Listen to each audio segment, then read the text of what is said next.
Hello दोस्तों, आप लोगों का एनडी ऑनलाइन क्लासेस में स्वागत है। आज हम लोग पढ़ेंगे गंगा नदी तंत्र के बारे में डिटेल से मैप के द्वारा समझेंगे। पिछला लेक्चर हम लोग पढ़े थे सिंधु नदी तंत्र के बारे में। यदि आप लोग इस वीडियो को नहीं देखे हैं तो एक बार ज़रूर से ज़रूर उस वीडियो को देखिए, क्योंकि एक दो बार देखने के बाद आपका सिंधु नदी तंत्र याद हो जाएगा और गंगा नदी तंत्र भी आपको मैप के द्वारा ही समझा कर पढ़ाएंगे, ये भी आपको याद हो जाएगा। तो हम लोग गंगा नदी तंत्र के जानने से पहले हम लोग पंचप्रयाग के बारे में हम लोग जानेंगे। तो आइए हम लोग चलते हैं डिटेल से पंचप्रयाग के बारे में जानते हैं। ठीक है, तो पंचप्रयाग क्या है? जहाँ पर नदियाँ आपस में मिलती हैं उसे ही प्रयाग कहते हैं, यानी कि जहाँ पर नदी आके मिलती है एक दूसरे से उसे ही प्रयाग कहते हैं। तो हम लोग अलकनंदा नदी के बारे में आइए कुछ जान लेते हैं। अलकनंदा नदी जो कि सतोपथ हिमानी बद्रीनाथ के समीप से निकलती है। कहाँ से निकलती है अलकनंदा नदी? बद्रीनाथ के समीप सतोपथ हिमानी से निकलती है। और अलकनंदा नदी की दो धाराएं विष्णु गंगा तथा धौली गंगा, विष्णु गंगा तथा धौली गंगा, जो कि आगे बढ़ती है और एक दूसरे से आपस में आके यहाँ पर मिल जाती है। जहाँ पर मिलती है वहाँ पर विष्णु प्रयाग का निर्माण करती है। फिर यह मुख्य धारा जो कि अलकनंदा नदी के नाम से ही आगे बढ़ती है। फिर अलकनंदा नदी के बाएं तट से एक नदी आती है, नंदाकिनी नदी, जो कि यह आगे बढ़ती है और अलकनंदा नदी से आके मिल जाती है और जहाँ पर मिलती है वहाँ पर नंद प्रयाग का निर्माण करती है। फिर यह मुख्य धारा जो कि अलकनंदा नदी के ही नाम से आगे बढ़ती है। फिर अलकनंदा नदी के बाएं तट से एक नदी पिंडार नदी है, जो कि यह नदी आगे बढ़ती है और अलकनंदा नदी से जाके मिल जाती है। जहाँ पर अलकनंदा नदी से यह पिंडार नदी मिलती है वहाँ पर कर्ण प्रयाग का निर्माण होता है। फिर यह मुख्य धारा जो कि अलकनंदा नदी के ही नाम से जानी जाती है, ये देव प्रयाग तक ही अलकनंदा नदी के नाम से ही जानी जाती है। फिर अलकनंदा नदी के दाएं तट की ओर से एक नदी जो निकलती है मंदाकिनी नदी, जो केदारनाथ से निकलती है। यह नदी जो कि आगे बढ़ती है और अलकनंदा नदी से आकर मिल जाती है और जहाँ पर यह नदी मिलती है मंदाकिनी नदी, वहाँ पर रुद्र प्रयाग का निर्माण करती है। फिर अगली नदी जो कि भागीरथी नदी, जो कि अलकनंदा नदी के दाएं तट पर स्थित है। यह नदी जो भागीरथी नदी गंगोत्री हिमनद से निकलती है, यह आगे बढ़ते हुए आती है और यह अलकनंदा नदी से जाके मिल जाती है।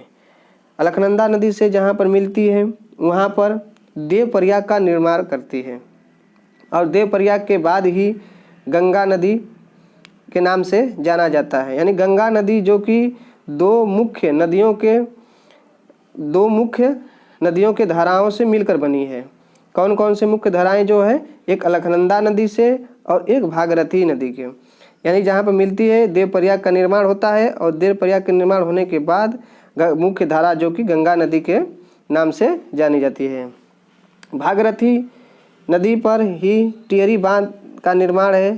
टिहरी बांध जो कि भील गंगा तथा भागीरथी के संगम पर बनाया गया है, यह उत्तराखंड में है। तो गंगा नदी जो कि गंगा नदी के हम पंचप्रयाग को आइए डिटेल से हम लोग ट्रिक से याद करते हैं। कैसे याद करते हैं? ट्रिक से। जैसे देव प्रयाग को हम लोग पंचप्रयाग जो है तो कैसे याद करते हैं? तो देव प्रयाग को हम लोग कैसे याद करेंगे? तो देव प्रयाग को हम डीएवी कॉलेज से, मान लीजिए डीएवी कोई कॉलेज है, उससे हम लोग रिलेट करके याद कर लेंगे। यानी कि डी से हमारा हो गया देव प्रयाग, ठीक है, और ए से हमारा क्या हो गया? अलकनंदा नदी, और भी से क्या हो गया हमारा? भागीरथी नदी। यानी कि अलकनंदा नदी से भागीरथी नदी जहाँ पर मिलती है वहाँ पर देव प्रयाग का निर्माण होता है, आप लोग जानते ही है। और कर्ण प्रयाग को हम लोग कैप से याद कर लेंगे। ऐसे के से क्या हो गया? कर्ण प्रयाग, और ए से क्या हो गया हमारा? अलकनंदा, और पी से क्या हो गया? पिंडार नदी।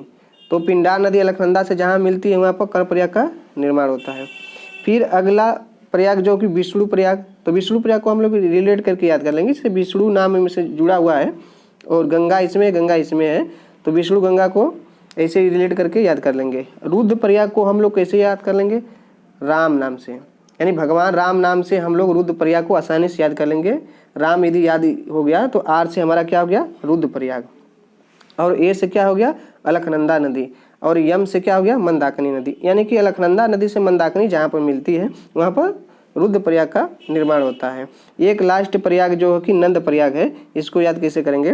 तो नंद से हम लोग याद कर लेंगे, यन से क्या हो गया? नंद प्रयाग। और ए से क्या हो गया हमारा? अलकनंदा नदी। और अलकनंदा यन से फिर क्या हो गया? नंदाकिनी नदी। तो अलकनंदा नदी से जहाँ पर नंदाकिनी नदी मिलती है वहाँ पर नंद प्रयाग का निर्माण होता है।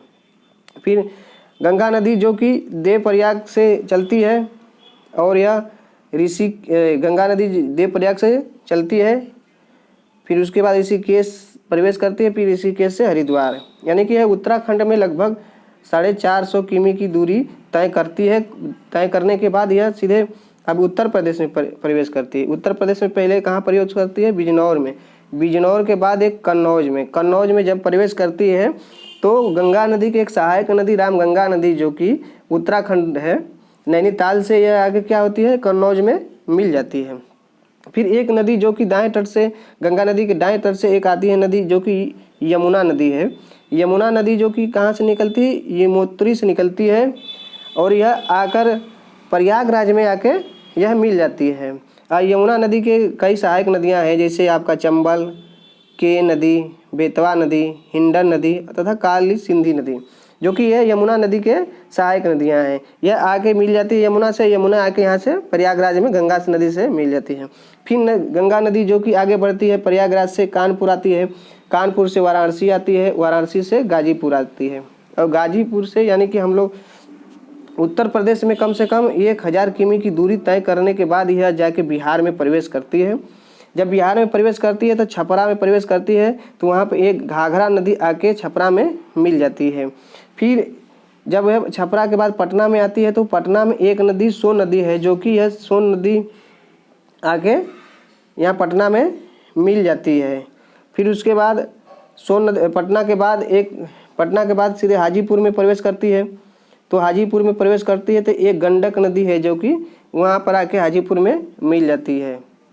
और फिर भागलपुर में, हाजीपुर से फिर भागलपुर में प्रवेश करती है गंगा नदी, तो भागलपुर में ही कोसी नदी जो कि आकर यहाँ पर मिल जाती है। तो यानी कि बिहार में भी 450 किमी की दूरी तय करने के बाद वह सीधे अब झारखंड में प्रवेश करती है। झारखंड में पहले प्रवेश करती है साहिबगंज में। साहिबगंज में जब प्रवेश करती है फिर उसके बाद साहिबगंज के बाद यह पाकुर में जाती है।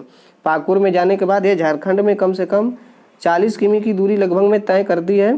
फिर उसके बाद यह फिर पश्चिम बंगाल में प्रवेश करती है। पाकुर के बाद सीधे पश्चिम बंगाल में प्रवेश करती है। जब पश्चिम बंगाल में प्रवेश करती है तो फरक्का जो बांध है जहाँ पर, यहाँ पर प्रवेश करने के बाद यह धारा जो कि मुख्य धारा गंगा की 2 धाराओं में बढ़ जाती है। यानी एक धारा जो कि मुख्य धारा इधर चली जाती है बांग्लादेश की तरफ, और एक धारा जो कि आपका चली जाती है पश्चिम बंगाल की तरफ। यानी कि पश्चिम बंगाल की पश्चिम बंगाल की तरफ जो धारा जाती है उसे हुगली नदी के नाम से जाना जाता है। जो धारा जो कि बांग्लादेश की तरफ जाती है उसको पद्मा नाम के से जाना जाता है।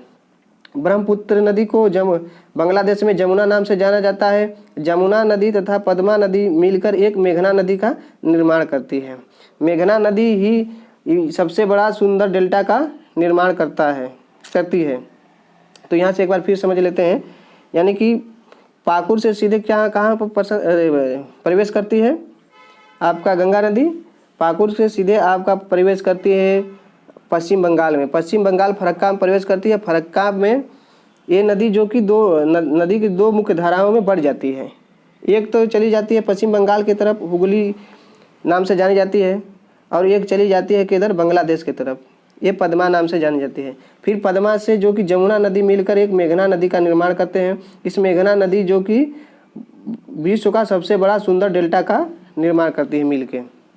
ठीक है, तो गंगा नदी के बारे में कुछ थोड़ा सा जान लेते हैं। और तो गंगा नदी जो कि भारत की सबसे बड़ी तथा पवित्र नदी है। गंगा नदी जो कि भारत की सबसे पवित्र तथा लंबी नदी है। इसकी कुल लंबाई जो कि 2525 किमी है और 2008 में इस नदी को राष्ट्रीय नदी का दर्जा दिया गया है। इसका जो कि उद्गम कहाँ से बताए हैं, गंगोत्री हिमानी। इसको पहले भागीरथी नाम से जाना जाता है, फिर उसके बाद ये बंगाल के खाड़ी में जाके गिर जाती है। जो यह नदी जो कि दो देशों से होकर लगभग में बहती है यानी भारत से निकलती है, भारत के बाद ये बांग्लादेश में प्रवेश करती है, बांग्लादेश से ये बंगाल के खाड़ी में जाके मिल जाती है। और भारत के 5 राज्यों से बहती है। कौन कौन राज्य है, उत्तराखंड, उत्तर प्रदेश, बिहार, झारखंड, पश्चिम बंगाल। यानी कि सर्वाधिक दूरी कहाँ तय करती है, लगभग बहती है 1000 किमी के लगभग उत्तर प्रदेश में और 40 किमी लगभग कहाँ पर, झारखंड में प्रवेश करती है। Thank you. अब अगला लेक्चर हम पढ़ेंगे इसके सहायक नदी, गंगा नदी के सहायक नदी के बारे में। तो अगला लेक्चर हम लोग पढ़ेंगे जल्द।